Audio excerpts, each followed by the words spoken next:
Televised Circle. I'm TV Cammy. Got my dog Myles Newman with me today. Yes, sir. Myles, man, how you doing? Man, I'm doing good this year, man. For sure, man. Doing good, man. Good to see you again. Yeah, man. You know, shoot out here turning up, trying to get on the wave, you know what I'm saying, and get my own wave started. I did that. Man, what you been working on? Actually, I got a new album I had already dropped now called Cold Nights. That's out now on all platforms. I dropped my single, Big Dreams, and FAN, which is doing crazy, by the way, and that's been spinning crazy on the radio. So I've just been working on, you know, just dropping consistently, making sure I stay consistent. I did, man. So, for the people who don't know you, bro, tell them what type of artist that you are. Man, I'm an R&B, singing, dancing, rapping, you know, most people would say they performers, but I'm more of an entertainer. You know, I'm basically a big difference, you know, so that's just more of my style, you know, I like to dibble and dabble and everything. For sure, man. I ain't gonna lie, like when I first heard your music, bro, and then I heard another song, you kind of give me like a Kevin Gates vibe. Okay, you ever heard that before? Yeah, a lot of people say that. A lot of people like, dang, bro, man, you sound just like Gates on that motherfucker. Boy, like, God damn, so what's going on? But for sure. Gates, one of my favorite rappers too, also. So right. Shouts out to Gates, goddamn me. Yeah, man, it's the versatility that you put out there, man. How you go from singing to rapping, you know what I'm saying? Can't too many people do that. For sure. Not too many, goddamn. I try to make sure I stay in my own lane, you know, try to at least make a lane for myself, you feel me? I did, man. So when you officially started rapping, making music? To be honest with you, just to give a little quick brief background, I've been dancing since I was like 5. I started singing when I got to like 11 years old. But before I started singing, I was doing Michael Jackson. So like that was the first lick of music that I ever got in my life, was doing MJ. You know, that's my favorite artist. So, you know, just me practicing him and meditating on him. And then by the time I was like 18, I just started trying to do music. You know, I got real serious about it.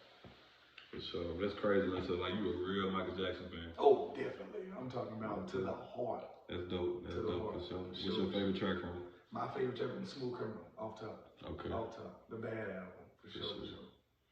Man, so, how was it, you discovering Michael Jackson's death? How old were you? I ain't gonna lie, everybody called me. I'm talking about to my aunties, to my mama, to grandmas. Everybody want to know, like, did Myles cry? Did Myles cry? You want to know? I'm like, I ain't crying. I'm like, shoot, what happened? They was like, Michael Jackson died. I said, damn. So I wanted to go check it out. And when he died, I ain't gonna cap. I shed a tear a little bit, you know what I'm saying? A tear too, because me growing up on him since I was like 8 years old, you know, it meant a lot to me, you know, especially doing music. And that was just somebody that I looked up to because he wanted to change the world, you know, and that's just something that I kind of caught on to at a young age, you know, trying to help people, because that's just my heart, period. So that's what it really hurt when I found out that he died before this is it. For sure, man. Now, I'm going to say this, Michael Jackson being a singer, then what led you to kind of get into the rap wave, bro? Because, you know what I'm saying, we heard some music, you know, bars, they crazy, so what kind of got you into rapping? I ain't gonna lie, what kind of got me into rapping was, you know how it is when you with your homeboys, you know, you may be smoking a little bit, you know, drinking, turning up, and you know, we may turn on the beat and get the freestyling. So, you know, I used to freestyle with my homeboys all the time, my brothers and them, and they used to tell me, like, bro, to be honest with you, bro, I know you be singing, but you really can rap. So I used to tell them, like, nah, man, I'm a singing nigga, you know what I'm saying? I don't be doing none of that rap shit. I need that shit for y'all, bro. But they was like, bro, just try, bro, like, fool, just if you rap, you never know, you could be hard as hell. So me starting to rap, I started rapping really when I was like 21, like for real. So just started dibbling dabbling in that. When I found out that I was really good, it kind of shocked my damn self. So I was like, fuck it. Shit, might as well be a singing nigga body and rap nigga. So right this motherfucker. Yeah, most definitely. Man, before we get too far too, man, tell the people where you from. Oh man, I'm from North Little Rock, Arkansas, born and raised, man. Right over there on Kemp, Pike, MacArthur. I've been everywhere over there in that motherfucker. Definitely graduated from North Little Rock High. That's my stomping grounds. Man, why you feel like North Little Rock got the reputation that it has? Why you, let me say it again. Why you feel like North Little Rock has the reputation that it has? To be honest with you, North Little Rock got the reputation that it has because, I mean, just look at this. I mean, around North Little Rock, all you see, I mean, I know violence is everywhere, but when it comes to the north side, like, niggas just be on stupid shit, you know what I'm saying? Niggas is stupid on the north side. Like, I promise you, like, I can't stand niggas on the north side. Then we hate on each other a lot. Like, I hate that shit. Like, motherfuckers don't wanna they don't want to get together and make this thing personal as far as for the city. They want to do it as far as for self-boast and they own pride, you know, trying to be the alpha male or the top artist or the number one nigga. Like everybody knows, like, if we do this like Atlanta, we can become big, you know what I mean? We coming big now. Don't get me wrong, I'm loving this, the attention right we're getting, but we could have been had this shit like 10 years ago, 20 years ago. If we just got off the bullshit, you know what I'm saying? But I mean, that's how I feel. No, from I got the name again. You know, everybody just want to be the top dog instead of just everyone want to go. Gotcha. So I'm gonna ask you. So what's the difference between a North Little Rock nigga and a Little Rock nigga? Cause these folks really don't play. I need to know what is the difference, man. Tell me. I ain't gonna. You want to tell this answer? You want to tell? No, I just don't understand. I don't really get the beef anyway when it's right there across the water. Like Little Rock was first, then North Little Rock was created, and it's kind of crazy. Because you can't go to Florida without going to Little Rock. You can't go to St. Louis without going to North Little Rock. So I just don't understand that. But it shouldn't be that way. We should all, you know what I'm saying? And I feel like we all, you know, I honestly feel like, to be honest, the only difference to me is that you got a lot of BDs and GDs in North Little Rock, and you got a lot of Bloods and Crips in Little Rock. So to me, that's pretty much the only difference I can see. Is that that's more like Blood Central, and over here is more like BD and Crip and GD Central. Other than that, I really don't know why they be hating on each other, bro. We the same shit. It's just y'all bigger than us, and shit, we just on the opposite side of the water. But shit, me personally, I don't be having nothing against them Little Rock niggas. Them Little Rock niggas really be hard on that music shit though. So I just be fucking with them though. I got you. So man, tell me about you on a live social relationship, man. How y'all nigga? Oh man, Live Sosa. Okay, I met Live Sosa through my bloodline, Rax Doobie Rax, and me and him did a music video together. And after we did that music video, Live Sosa was like, "Hey man, I'm fucking with the dancing," you know what I'm saying? Cause I danced in the video, and he was like, "It kind of give me something different to do." So you know, ever since then I got his number down, and he was like, "Look, whenever you get your money up, you get on your grind." You know what I'm saying? Just hit me up and we gonna work. So like, as soon as I got my money up and I got on my grind, hit him up, man. He was showing a lot of love, and we just kind of hit it off from there. You know, got a close bond. That's my brother for sure. Most definitely, man. I can tell, man. Y'all been shooting some crazy movies, man. If y'all haven't seen them, man, tell them where they can check you out at. Oh man, y'all can check me out on all platforms.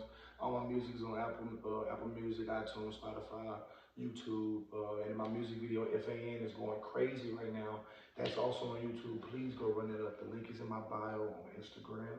If y'all don't know my Instagram, it's at Myles Newman _ MYLESNEWMAN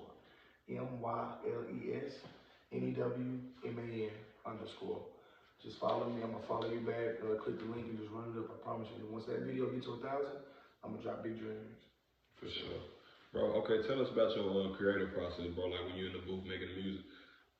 How do I come up with it? Me personally, I ain't gonna lie. You know how most niggas like, you know, some niggas be like, bro, I gotta have girls or I gotta have this to focus on. Well, me personally, how I make my magic, just give me some weed, give me a little drink, let me have my family really, like I don't like outsiders, you know what I'm saying? Like people bringing extra people, like I just want family, like once family in there, I feel like I can be myself, and once I'm myself and I get to that mode in the studio, I can make anything at this point, because we may be bullshitting and a motherfucker may say something, and I'll be like, say that shit again, bro, that beat, go back, say that shit again. We're gonna use that as the hook. I ain't even gonna lie to you, I got to steal that from you. So like shit, I make my magic off of, you know, things that I go through and things that I've experienced. Most definitely, man. Let me see. How would you describe your music, man? What genre? R&B hip hop. For sure. R&B hip hop for sure, because say for instance, it can be like a finesse 2-time Lil Baby type beat. I can sing on that motherfucker and then also turn around and hit a motherfucker with a rap, but then it can come to an R&B song and I can hit a motherfucker with a rap on that bitch and sing at the same time. So it's like R&B hip hop, that's how I feel. So I know we said Kevin Gates earlier. Who in the industry would you compare yourself to though? Who would I compare myself to? Honestly, if I had to, because I dance, sing, and I rap, Chris Brown for sure. Okay, most so I feel like that's the only competition I really have. For sure. I feel like, cause me personally, I flip, I do all that shit too. So it's like, that's the only nigga I see that's really, and he do Michael Jackson, and not too many niggas doing Michael Jackson. Right. So it's like to really be able to have that under your belt, niggas really got an advantage. So it's like with me coming in the game, I feel like I can continue where he will, you know, leave off soon in the game. You know what I'm saying? So if Chris Brown reached out to you, he would do music with you. How would that be? Shit, most definitely. I For ain't sure. even cap. I'm talking about hitting him back instantly. Right. Yes, sir. When, where, and how. Right. So, and if you're seeing this, CB, hit your boy up. I'm telling you, we gonna make some magic. But sure. you know, that's my dog. Most definitely, man. One thing I say about your music, bro, you come with the energy, man. I can tell. You believe in it wholeheartedly. You know what I'm saying? Like you come with everything. Like you mean what you say. You know. So, what type of fan base do you have? What type of people you think you attract? Because to be honest, if you want me to be 100% honest, no beating around the bush, just flat out, I really don't know because I wanna attract the women. Mm-hmm. Because once you attract the women, the men gonna come because it's women. Mm-hmm. You know what I'm saying? So with me doing R&B, I know that's gonna attract the women. But it's like I love doing that trap shit too because I come from that shit. So it's like, yeah, I'm a singing nigga, but a lot of people don't know that singing nigga came from the streets. You know what I'm saying? Been there, done that. And it's like, I thank God I've never been shot at and I never got robbed. You know what I'm saying? So it's like, that's a blessing. For sure. But I really want to attract the women, to be honest with you. That's what's going to bring in more signal. So do you think it's more like uplifting or more like depression? It's more motivated, you know, Okay. more motivation, more encourage people to, it's an eye opener for sure. It's for woke people, like people who really know what's going on and, you know what I'm saying, people who really going through serious shit out in the streets, you know, as far as trying to make it to where they want to be. Right. So, you know, my music be more encouraging the motherfucker to never give up and no matter who the fuck say you can't do this or you would never be this in life, you know what I'm saying? You will always be this. You prove that motherfucker wrong. That's that mama mentality, and I also want to keep that in my music as well with hooping. Most definitely. So, man, outside of music, man, what's some things that you like to do? I'm basketball. I am a dead hard hooper. I hooped overseas for Argentina. Okay. Mm-hmm. For sure. How long you do that? Man, I did that for probably about 6 months to a year. Okay, most definitely. Yeah. Argentina, how was it? Oh, brother, when I say overseas is different, I'm talking about they treat you like a real king over there. As soon as we got in the mall, we went to McDonald's. When I say everybody stopped, like eating, I'm talking about everybody just it kind of went from everybody conversating to as soon as us starting 5 walked in, everybody just kind of paused. All you heard was food eating and people looking. So we got in the line waiting, everybody and their kids and their grandmas, mamas, even the employees, managers, all of them wanted to take pictures. We couldn't get out the mall without a whole crowd following. It was like, got in the clubs for free. They clubs don't start until 2 in the morning. So it's like, it was really amazing. Free food every day. You know, just having fun, man. But we didn't understand shit they were saying. But we were having fun like motherfuckers. I ain't gonna care. Most definitely, man. So that's crazy. So you played basketball. Did you play in high school? Oh, definitely not. Definitely not. Okay, for sure. He cut because he said, first he said I was too small. So I grew a couple inches. I went from 5'8" to 6 feet. Okay. Then he told me I needed to work on my game a little bit. So I grew again. I went from 6 feet to 6'1". And then I ended up putting up 40 points in my last job. But then after that, I should have been a star player. I made it to varsity. Once I did varsity, I put up 20 points and I had 10 assists. He told me, you are not what we're looking for. That's crazy. I ain't gonna count. But then when I got to college, I made my college team. But I got kicked out of college. Because they said I was stealing books. Which I ain't gonna speak about, but you know, things happen, but I got proven not guilty and I still had to pay a fine. Even though I wasn't guilty, I still had to pay a fine in order to continue school. So I just said, fuck it, man. I just went overseas. Yeah, that's crazy, for sure. So, man, what's some tragedy, man, that happened to your life that motivated you to just make music? To be honest with you, my mom. When my mom passed, shout out Margie Dean Bates is that. When my mom passed, that really hit home with me. Cause to be honest with you, my mom passed away a year and a half ago. Next month, October 24th, will make 2 years. So it's like, you know, it's just unexpected, you know, and it's crazy because I was over there, me and Baby was over there at her house Saturday night, and she passed away Sunday. So that Saturday before she passed, I was outside chopping up with her. She was like, look, I know you're gonna make it in this music, just keep going. Just don't have all these extra niggas around you because, you know, niggas get envious. You know, motherfuckers may seem like they're there for you, but when shit start actually kicking off, niggas get jealous. So don't worry about me taking care of me. I'm gonna be okay. You just worry about your son getting off them papers and take care of your family. So, you know, after that day passed, when she told me that, the next day, not knowing that she was just gonna pass out of nowhere, because she just literally just came back from on the board having fun. So for her to pass away, it really was an eye opener there. You know, I just need to go and carry out what she wanted me to do. So, you know, that really just pushed me to go hard at everything that I do. Not to mention me losing everything behind it. Yeah, that's crazy. That's crazy, for real. Yeah, I mean, I might say, brother, after she passed away, for I went homeless. Like 9 months strong, like. But every day that I was homeless, you can ask my producer, King, shout out King. That's my brother from another mother. When I was homeless for 9 months, all I did was work. Slept in the car, go to the studio, sleep in the car, write music, play music.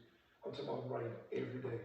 Every day, my mama's songs to get off my chest, grinding, how people did me wrong. Like, I'm just going through the emotions, emotional distress, and I'm also just going through the emotions as far as an artist coming up out of the world. So, you know, it's just, you know, me being on that constant grind, I finally said, so come out of it, God is good. You know, keeping the same mind frame, and still being goofy, still being me, still being a Michael Jackson singing, dancing, light skinned ass nigga. You know, that's what everybody know me as, Will Smith ass nigga. So with me doing that, you know, a lot of people ask me, or a lot of people tell me that I'm motivational to them, because if they my motivation, they probably won't be the same. You know what I'm saying? So, and I feel that, because anybody who has a mother that passed, trust me, I understand what you're going through. Right? Mamas is all we got. You know, once a mama is gone, I can see this as a daddy. Sound fucked up, but you know, daddies, you can take that because you got a mama to go to get through that. But when a mama passed, it's tough love with daddies. You got to suck it up, get out there and be a man, do what you got to do. You ain't really got time to grieve. So, you know, when things go on in your life and that's the person you talk to, can't go back to it, man, I just thank God I done went crazy. We'll get straight out on trails, just touch to the music. So God is good, for sure. All praise go to him. Most definitely, man.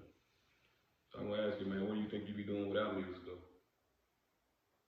I heard street solo. It's all I got. This is, you know, some people can go and work a 9 to 5 and be on that job for 10, 11, 12 years. I can do. No matter how hard I try, no matter what all that I've done, I've always lost the job, could never maintain it. But when it comes to this music, I can maintain a steady consistency as far as dropping, writing, working, studio, visuals, you know what I'm saying? Just trying to network, you know, do the marketing process and shit like that. Like that I enjoy doing. Like me personally, I just see it to where it's like after my mom passed, I lost everything. Family, motherfuckers didn't want me around. You know, they played a role of, you know, you can stay here, but I can't take care of you. You feel me? So it's like I don't want to be a burden at the same time. And it's like motherfucker ain't gonna hit you with shit. You feel me? I don't give a damn how hard you ask, how hard you beg, plead. Motherfucker not gonna give you shit. So it's like all I can depend on is this music. Jobs at any time, computer system can crash, anything can go wrong. Motherfucker can just fire because it's a free will. It's a state that said free will. So music, I feel like that's the only route for me to go because that's something that I really enjoy and I'm good at. So I just feel like I don't fit with the average 9 to 5 job. Got some way special, can't let this gift go to waste. For sure. Man, closing out, my last question I want to ask you, man, where you see yourself in 10 years? In 10 years, I see myself with the key to the city of North Rural, actually doing for the community, sitting at the table with the mayor, making decisions for the hood. You know, what better way to know what the hood needs than a nigga that's from the hood? You know what I'm saying? Actually building homeless shelters that's not only feeding homeless people, but giving them haircuts, giving them clothes, taking them out to get their records expunged and to give them a second life, a second chance at life to be able to get a job and get an apartment. You know, also building recreational centers for people like us that's from the hood and can't afford, you know, going to a Magic Springs every time or a splash park or a nice ass gym. You feel what I'm saying? Because it's too much. Have a nice ass amusement park / recreational center in the hoods. I'm talking about gigantic for people that just come to for no more than $10 for the whole day, from 7 in the morning to 12 at night. Whole day of fun. You can leave, come back, all of that, and just for a year past, shit, that ain't number $50. Affordable for the black community. That's the type of shit I want to do and build apartments that look like Fountain Blue, but that's affordable that you can get on housing for black, so we can have something we call a house. And also on my own label, BW, Black Wolf Entertainment. That's just something we got again for the black community that we can call ours. You know what I'm saying? Instead of having some, no offense, I love my white people, but whitewash system take control of what we always put out. You know, because everything that's been created has been created 90% of the time by a black person. Just got, you know, the recognition of a white man on it. That's it. For sure, man. I'm gonna change it. Wow, I respect it. For sure. Myles Newman, man, televised circle. We appreciate you coming in too, bro. Yes, Lord.